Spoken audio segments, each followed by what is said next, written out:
Go ahead, Fran, and I'll do the questions. Thank you.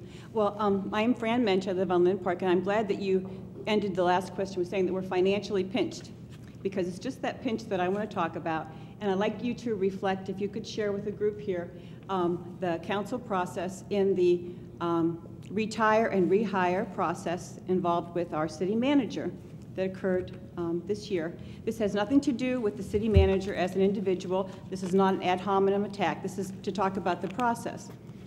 So our city manager came up for, he decided to retire, and city council made the decision to rehire him. And this process was done without any kind of search being done, any request for that city manager who served here for about 30 years to talk about where our city had come from, what our current problems were, and where we could go. None of that was asked of him. There was no consideration, apparently, of opening up a search, which he certainly could have participated in. That's a more common process. A lot of people in this room have probably been through that. We have a great resource in our community. The Cleveland State College of Urban Affairs is, for whatever you think of the U.S. News and World Report, it is ranked #1 every year. So we would have that. We certainly have a pool of candidates. Again, nothing to do with the individual involved.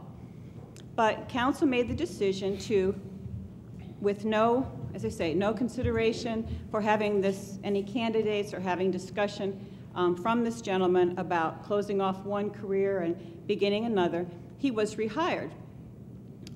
This has become a common practice in the state where people who are state employees can retire and then be rehired in their own position. And the argument is always made, well, it's legal. Fran, why don't you let me answer the question, okay? Well, I'm not done, I'm sorry. Okay. Thank you. So the question always becomes, well, if it's legal, then why can't you do it? Well, it may be legal, but it doesn't mean that it is ethical. And in light of all the things that are going on in people's homes in our community, I really do question it being ethical. Kind of reminds us of AIG, right, where legally they get the bonuses, but is it really something moral? Anyway, so my concern is that I've lost some confidence in the council's ability to lead us in this situation. I wonder how it felt to the people who worked in City Hall to find out that they may have lost their jobs or had their hours cut back. Ask me a question, because there's other people that are waiting. Please. Pardon me? I'm sorry. Ask me a question so I can answer it, or give me an opportunity to answer it. There are other people waiting to ask questions. Oh, okay. Thank you. My apologies. So I would wonder if you could share with us the idea, the thought process that went on in having this rehire without any kind of discussion, and will, in fact, you reconsider the contract with the city manager when that comes up, and maybe even open it up to a search. We probably could hire someone at half the cost. Thank you. Thank you. First off, you could not hire somebody for half the cost, because no one's going to come work in a city of 50,000 people for $45,000 to $50,000.